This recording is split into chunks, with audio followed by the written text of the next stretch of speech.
Good morning. Today is the 20th day of Nisan, the 6th of May. We're on the second reading of Parashat Kedoshim.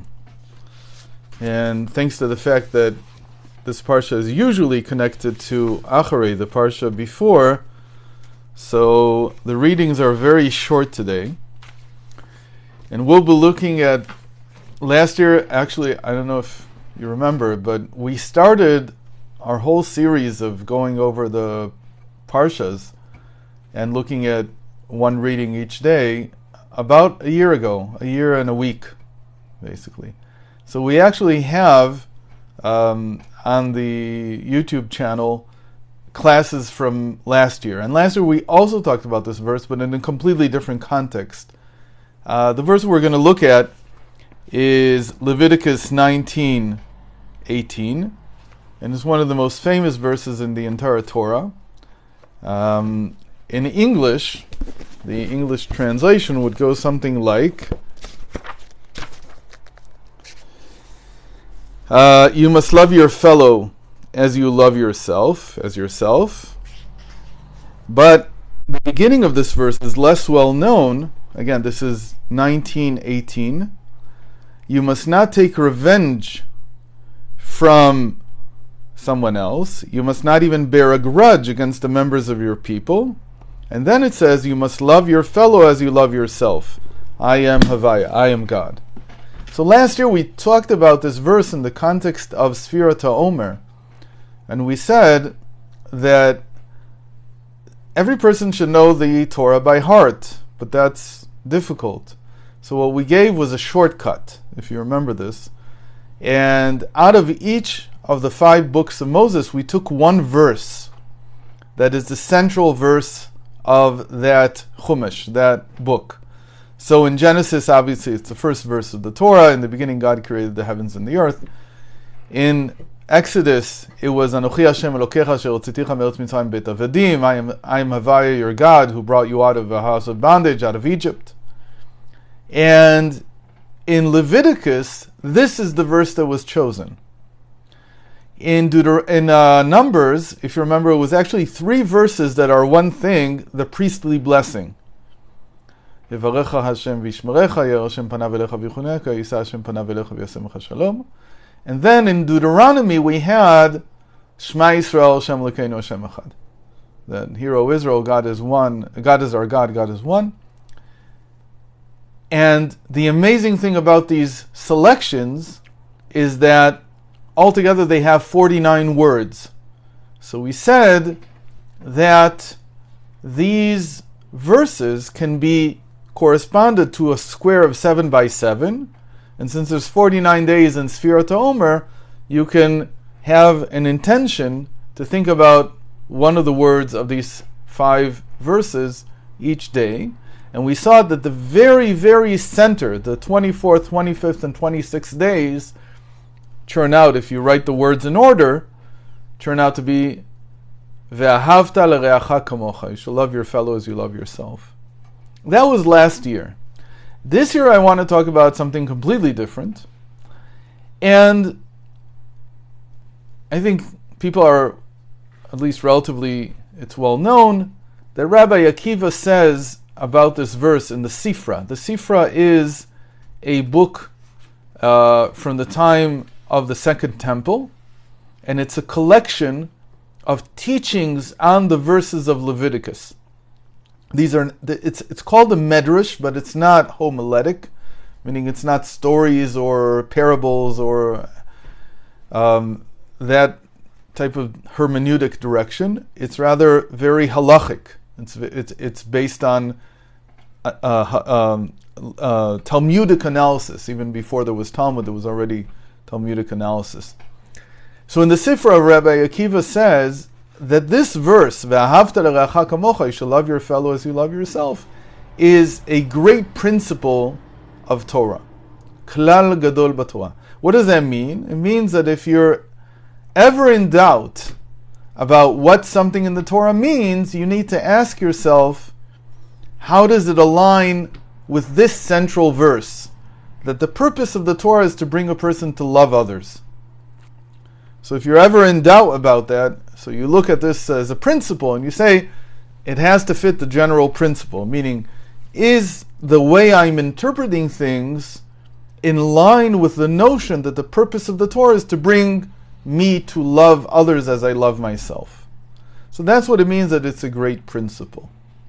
But there in the Sifra, what's less well known is that one of Rabbi Akiva's fellow students or fellow scholars in his generation, who is famous for having gone into the Pardes with him. There were 4 people that went into the Pardes. And one of them is called Ben Azai. And Ben Azai, he heard what Rabbi Akiva says, and then he says, but the verse, these are the chronicles of the generations of man, which is Genesis 5:1, chapter 5, verse 1, is a greater principle than love your fellow as yourself. And what does he mean?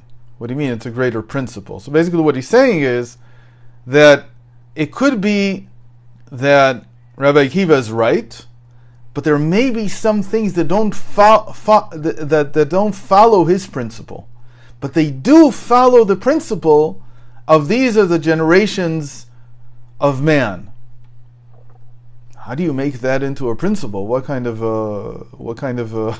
an idea is that? So I don't know if you remember, but when we were discussing Genesis, we actually talked about this verse, and we mentioned that though most people are familiar with the concept that there are 2 accounts of creation. Chapter 1 in Genesis is the first account, chapter 2 is the second account. Chapter 5 begins a third account of creation. And this account of creation is historical. It looks at creation as the history of mankind. It's a different perspective on what creation is exactly, right? Because according to the Torah, no matter how you turn it, first account, second account, third account, creation revolves around mankind. Mankind is not just another species, as science would say. It is the central core of what creation is about, because the whole purpose of creation is to bring a soul into the world and to have that soul experience life. And hopefully, according to Rabbi Akiva, come out with the great dictum of love your fellow as you love yourself. Or, according to Ben Azai, to come away with the notion of mankind's history. Now, how do you turn the Torah into something that is always aligned with history? So here we really need Rabbi Ginsburg's insight. And he says something very simple. He says, when my purpose is to reach a state of loving others as I love myself, I'm only talking about the people in my generation. So my purpose is to bring everyone together.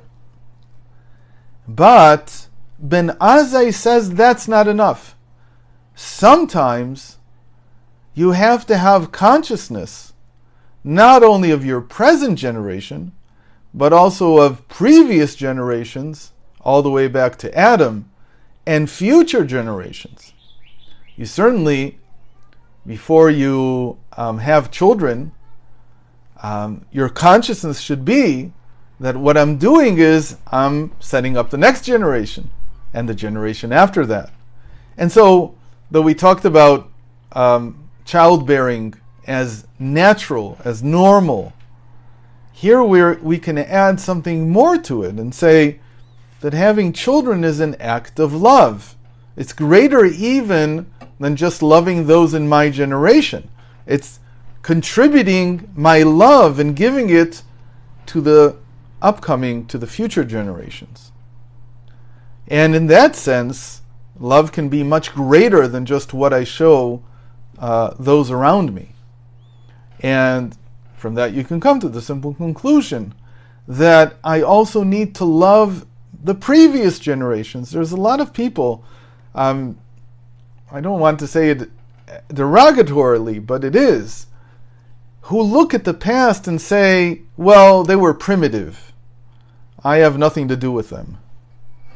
But the truth is that there has to be a sense of solidarity, if not to say love, with past generations as well, who endured what they endured in order to allow us to be where we are now. And this is certainly true in general, but specifically true when it comes to the Jewish people, to the advent of Torah, to the development of Torah. And we even look at it sometimes the opposite, that the previous generations, we love them even more dearly because they were closer to the revelation at Sinai. They were closer to the patriarchs. They had something that we don't even have now, or have less of. So we'll end with a little bit of a story, and think about this as a means to how to also relate to people that are alive today. There's a famous story, I may have already told it once, that after the Maggid of Mezrich passed away, the leader of his successor was basically, by most of the disciples, Rabbi Nachum Mendel Vitebsk, who I said we would mention a number of times this week, because his day of passing is on Thursday, the first day of Iyar. And we go every year to Tiberias, where he's buried, and we have a big celebration there in his honor. So most of the disciples took him as their Rebbe, Menachem Mendel Vitebsk. But he wasn't the oldest disciple of the Maggid of Mezrich. The oldest disciple was Menachem Nochem of Chernobyl, who also started a great dynasty in the Hasidic movement. The youngest disciple was the founder of Chabad, Rabbi Shneur Zalman of Liadi. And out of respect for the Chernobler, and this was after Menachem Mendel Vitebsk had already moved in 1777 to the land of Israel, he used to visit him every year on Sukkot, on the Feast of Tabernacles, and he'd travel to Chernobyl to meet him. And one year when he came into his sukkah, and they were sitting, the Chernobler asked him very directly, why did you take the Vitebsker, Menachem Mendel Vitebsk, to be a Rebbe and not me, since I was the oldest disciple? And the Alter Rebbe, the founder of Chabad, he answered, he said, because I saw that whomever came to speak to the Vitebsker, he immediately saw everything he had done in this lifetime. Like he could see. So the Chernobler says, "Nu," meaning, so do I. There's nothing new about that. So the Alter Rebbe continued, and he said, not only could he see everything he had done in this lifetime, he could see everything that he had done in past lifetimes, and everywhere his soul had been, all the way back to Adam. So the Chernobler again was not impressed, and he said, "Nu," meaning, I too see that. But then the Alter Rebbe added and said, not only could he see the past, he could also see the future incarnations of the soul and everything that it would do until the resurrection of the dead. And here the Chernobler was silent, saying that he himself, or admitting that he himself could not see that.